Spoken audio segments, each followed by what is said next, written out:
हम पिछले वीडियोज़ में यूरोपीय पुनर्जागरण के कारणों और उसकी पृष्ठभूमि के बारे में बात कर चुके हैं। आज के इस वीडियो में मैं डॉक्टर महेंद्र सिंह चौधरी, राजकीय कला महाविद्यालय सीकर से बीए पार्ट 3 के विद्यार्थियों के लिए पुनर्जागरण जो यूरोप में हुआ था उसके प्रभावों की चर्चा करेंगे कि इस पुनर्जागरण के समस्त यूरोप पर क्या प्रभाव पड़े। इसके परिवर्तन सारे यूरोपीय देशों में ही दिखाई देते हैं, न केवल सिर्फ इटली में जहां सबसे पहले ये प्रारंभ हुआ था। और ये परिवर्तन उन देशों का जो पृष्ठभूमि थी, जो उसकी परिस्थिति थी, भले ही सामाजिक हो चाहे आर्थिक हो, उसकी विभिन्नता के कारण उसमें अलग अलग रूप में दिखाई देते हैं। इस आंदोलन के प्रभाव उसी रूप में अलग अलग देशों में अलग अलग समय और अलग अलग रूपों में ये देखे जाते हैं। और जैसा कि हम पहले बात कर चुके हैं, यह आंदोलन चूँकि सबसे पहले इटली में प्रारंभ हुआ था, तो इसके प्रभाव भी सबसे पहले इटली में ही दिखाई देते हैं। विभिन्न क्षेत्रों में इसके पुनर्जागरण के प्रभाव हमें दिखाई देते हैं इटली में, और साहित्य के क्षेत्र में विशेष रूप से बदलाव हमें काफ़ी प्रभाव दिखाई दिया है। और साहित्य के क्षेत्र में सबसे पहला जो इसका सेंटर बना, केंद्र बना, वो इटली था। और इस नए युग की शुरुआत हम दांते के निर्देशन में पाते हैं। उनका जन्म इटली के फ्लोरेंस शहर में हुआ था। हालांकि वो धार्मिक दृष्टिकोण से काफ़ी मध्ययुगीन थे, लेकिन कई अन्य क्षेत्रों में वो भविष्य के अग्रदूत थे। उन्होंने अपनी मातृभाषा जो इटली की थी, इटालियन थी, इसमें डिवाइन कॉमेडी नामक एक काव्य लिखा। और इसमें उन्होंने नरक,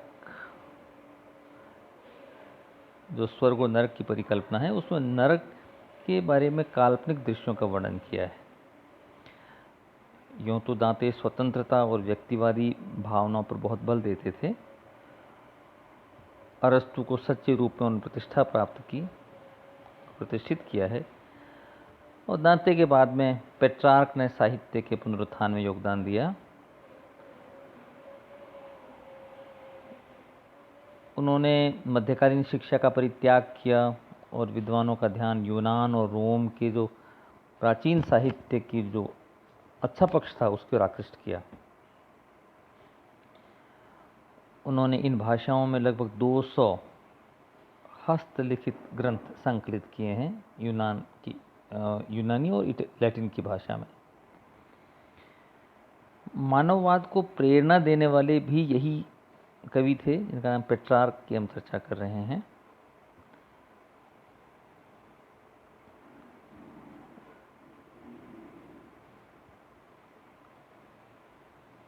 और पेट्रार्क मानववाद के समर्थक तो थे ही, उनके आत्मविश्वास और उनके प्रयत्नों से ही मध्यकालीन जो अध्यात्मवाद या धार्मिक रहस्यवाद था उससे लोग दूर होने लग गए।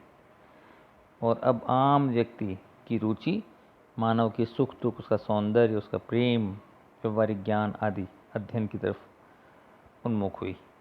अर्थात मानववादी दृष्टिकोण हम मध्यकाल में विकसित हो रहा है, ऐसा पाते हैं। कला के विकास में इटली में जो व्यापार की प्रगति हुई थी उससे बहुत सहयोग मिला।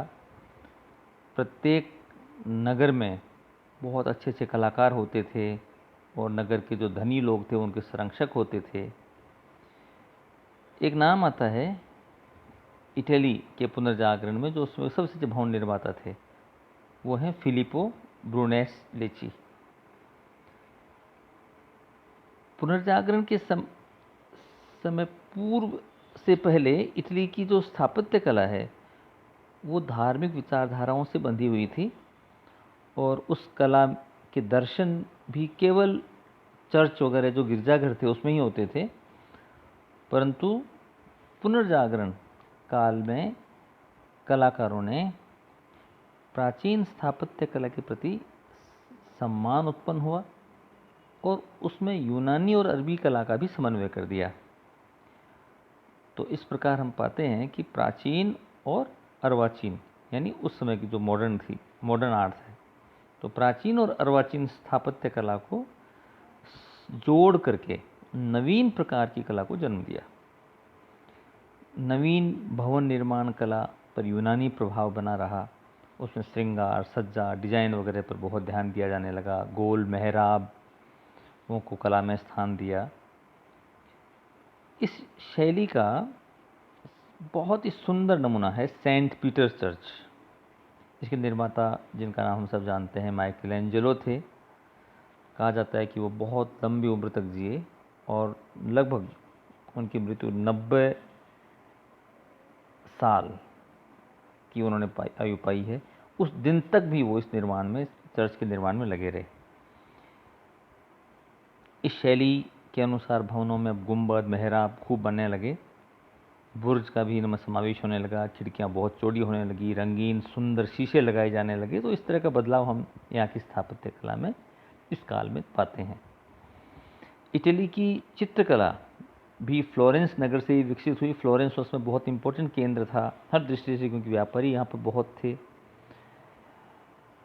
इस कला को, चित्रकला को विकसित करने में लियोनार्डो डी विंसी का नाम प्रमुखता से लिया जाता है और उनकी रचनाओं में हम मोनालिसा एंड द लास्ट सपर काफ़ी बहुत महत्वपूर्ण चित्र माने जाते हैं। मोनालिसा का और दूसरा चित्र माना जाता है लास्ट सपर। उनका जो एक और चित्र है लास्ट जजमेंट या अंतिम निर्णय हम कह सकते हैं, वो चित्र भी बहुत विख्यात रहा है। इसके अलावा सेंट पीटर गिरजाघर की जो भीतरी छत हैं, अंदर की छत हैं, उनके ऊपर के चित्र आज भी वैसे के वैसे ही हैं और आश्चर्य लिए हुए हैं।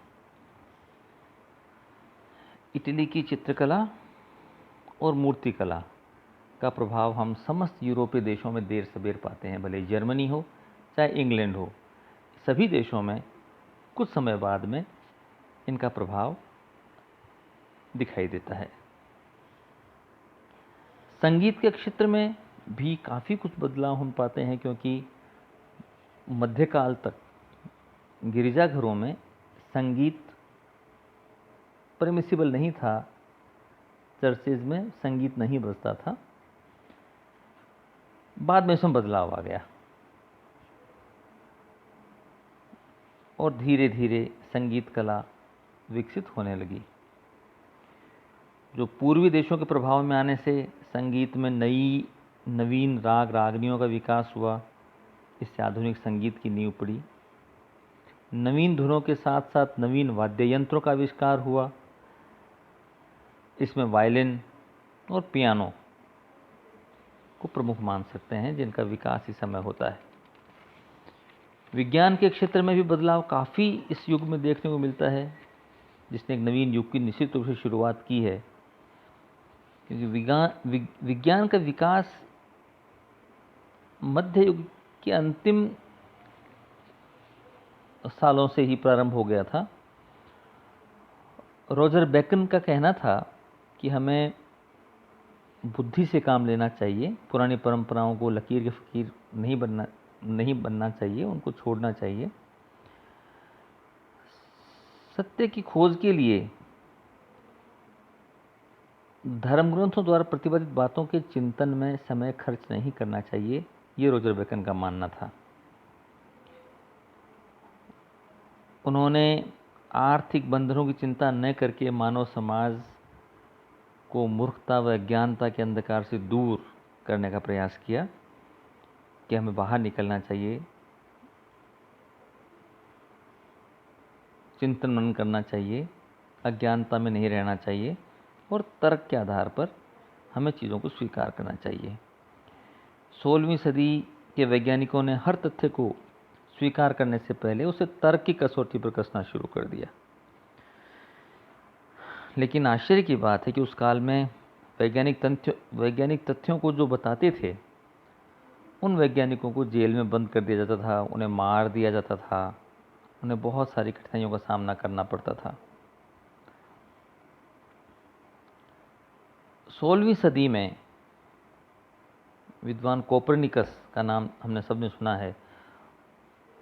उन्होंने ये सिद्ध किया कि सूर्य के चारों पृथ्वी परिक्रमा करती है, घूमती है, परंतु ये प्रतिपादित करने के लिए उन्हें मृत्युशैया अंगीकार करनी पड़ी, स्वीकार करनी पड़ी।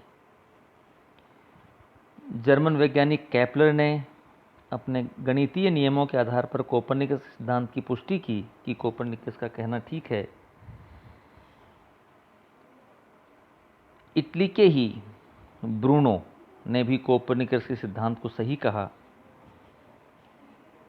गैलीलियो ने भी इस सिद्धांत की पुष्टि की और उनके सिद्धांतों को लोकप्रिय करने के लिए उन्होंने दूरबीन का आविष्कार भी किया। तो इस प्रकार हम पाते हैं कि काफ़ी वैज्ञानिक खोजें इस समय हो रही थी, विज्ञान में काफ़ी बदलाव आ रहा था, विज्ञान विकास का राह ले चुकी थी।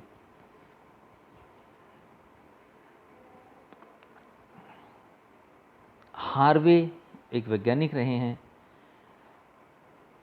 जिन्होंने ये सिद्ध किया कि रक्त मानव शरीर में घूमता है, चक्कर लगाता रहता है। इसी तरह से इंग्लैंड के प्रसिद्ध गणितज्ञ सर आइजैक न्यूटन का नाम सब जानते हैं, उन्होंने गुरुत्वाकर्षण का सिद्धांत प्रतिपादित किया। तो इस प्रकार विज्ञान के क्षेत्र में काफ़ी बदलाव हम इस युग में देखते हैं। ऐसा नहीं है कि पुनर्जागरण से सिर्फ साहित्य, कला, विज्ञान के क्षेत्र में बदलाव हुए हों, लेकिन इसने अन्य क्षेत्रों में भी, जैसे राजनीतिक हैं, धार्मिक, सामाजिक, हर क्षेत्र को पुनर्जागरण ने प्रभावित किया है। राजनीतिक क्षेत्र में हम पाते हैं कि यूरोप में सामंतवाद का पतन शुरू हो गया, उसके स्थान पर शक्तिशाली राष्ट्रों का प्रादुर्भाव हुआ। राजनीतिक कार्यों में पोप का प्रभाव समाप्त हुआ, जनसाधारण में राष्ट्रीय भावना का विकास हुआ। शक्तिशाली राष्ट्रों के शासन में साम्राज्यवादी भावना विकसित होने लगी, क्योंकि जो शक्तिशाली राष्ट्र थे अपने साम्राज्य का विस्तार करने की योजना बनाने लगे।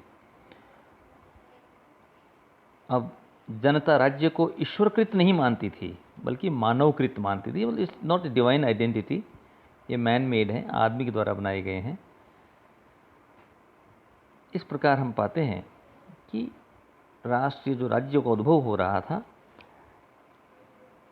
इनको पोप का प्रभुत्व स्वीकार नहीं था, अर्थात पोप का प्रभाव धीरे धीरे बिल्कुल न्यून होता चला गया। धार्मिक क्षेत्र की बात करें तो जनता धीरे धीरे अंधविश्वासों से दूर होने लगी, पोप का प्रभाव घटने लगा और इसके परिणाम स्वरूप, बहुत महत्वपूर्ण परिणाम है, इसके परिणाम स्वरूप यूरोप में धर्म सुधार आंदोलन प्रारंभ होने लगे। चर्च की जो शक्ति थी उसके विरुद्ध जनता की भावना प्रबल होने लगी और धार्मिक क्षेत्र में आमूलचूल परिवर्तन अब आने लगा।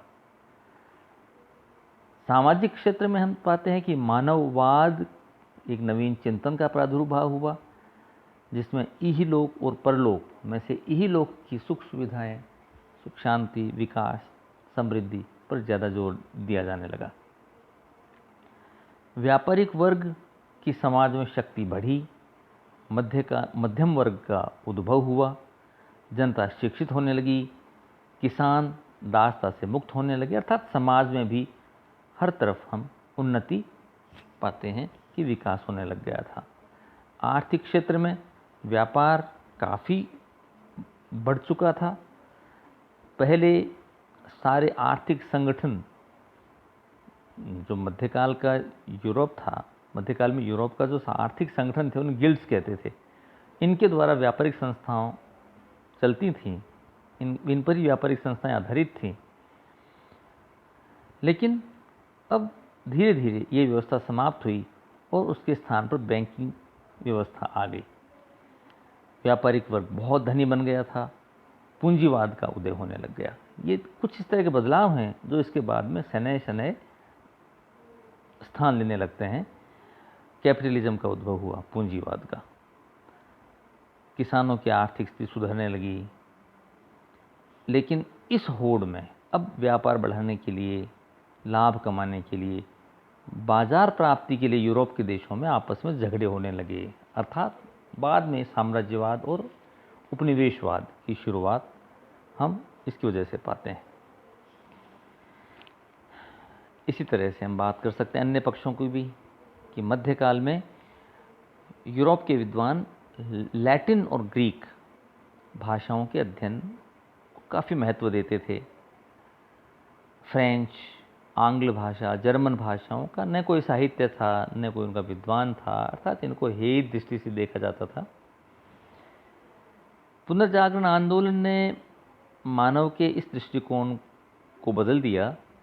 अब ऐसे विद्वानों का उद्भव हुआ जिन्होंने स्थानीय लोक भाषाओं में ग्रंथों की रचना की। तो लोक साहित्य या लोक भाषाओं में साहित्य काफ़ी एनरिच हुआ, काफ़ी संपन्न हुआ, धनी हुआ। शिक्षा के क्षेत्र में भी हम बदलाव देखते हैं कि काफ़ी नवीन विद्यालय, विश्वविद्यालयों की स्थापना हुई जो मानववादी आंदोलन से प्रभावित थे मानववादी आंदोलन से। सभी विश्वविद्यालयों में ग्रीक और लैटिन भाषाओं की पढ़ाई होने लगी। शिक्षा पर से चर्च का अधिकार धीरे धीरे समाप्त होने लगा। तो इस तरह का बदलाव हम पाते हैं कि शिक्षा के क्षेत्र में काफ़ी बदलाव आया। अब औद्योगिक क्षेत्र में लोग काम कर सकें, उसमें सहयोग दे सकें, ऐसी शिक्षा का धीरे धीरे मांग बढ़ने लगी। तो समय के अनुरूप जो बदलाव होने चाहिए थे वो बदलाव शिक्षा वगैरह में हम पा रहे हो रहे हैं, साहित्य लेखन में हो रहे हैं। तो इस तरह के बदलाव धीरे धीरे उस युग में आने लगे। तो एक महत्वपूर्ण बदलाव जिसकी हम बात कर रहे हैं वो है धर्म सुधार आंदोलन की पृष्ठभूमि। जो इटली में जो मानववाद प्रतिपादित हुआ था वो धीरे धीरे यूरोप में भी फैलने लगा। और हम पहले बात कर चुके हैं कि छापे खाने का आविष्कार भी हो गया था। तो छापे खाने का आविष्कार से बाइबल जैसे ग्रंथ का प्रकाशन अलग अलग भाषाओं में होने लगा और हर आम व्यक्ति तक बाइबल पहुंची। लोगों ने उसका अध्ययन किया और अध्ययन भी बहुत विश्लेषणात्मक विधि से होने लगा। बहुत गहराई से लोग पढ़ने लगे, उसका अर्थ, उसका इंटरप्रिटेशन, उसकी व्याख्या लोग करने लगे। तो इसका परिणाम यह हुआ कि समस्त उत्तरी यूरोप में, नदर्न यूरोप में ईसाई धर्म के मूल नैतिक और धार्मिक सिद्धांतों पर अधिक स्वतंत्र चिंतन और मनन होने लगा। इसमें मनन करने लग गए, मंथन करने लोग, विचार करने लगे और इस तरह से स्वतंत्र धार्मिक चिंतन से उत्तरी यूरोप में कई धर्म सुधारकों को जन्म दिया। मार्टिन लूथर इस प्रकार की विचारधारा का ही परिणाम थे। तो इस प्रकार हम पाते हैं कि पुनर्जागरण आंदोलन ने हर क्षेत्र में यूरोप में परिवर्तन किए हैं। ये अलग बात है कि किस देश में अधिक और किसी देश में दूरगामी परिवर्तन हुए, तो किन्हीं देशों में कम प्रभाव उत्पादक परिवर्तन हुए। लेकिन ये आम स्वीकृत धारणा है कि पुनर्जागरण आंदोलन ने यूरोप में नए विचार को जन्म दिया और इसी के आधार पर हम कह सकते हैं कि इस पुनर्जागरण आंदोलन के आरंभ से ही यूरोप में आधुनिक युग की शुरुआत होती है। Thank you. अगले वीडियोस में हम दूसरे टॉपिक पर चर्चा करेंगे। Thank you once again.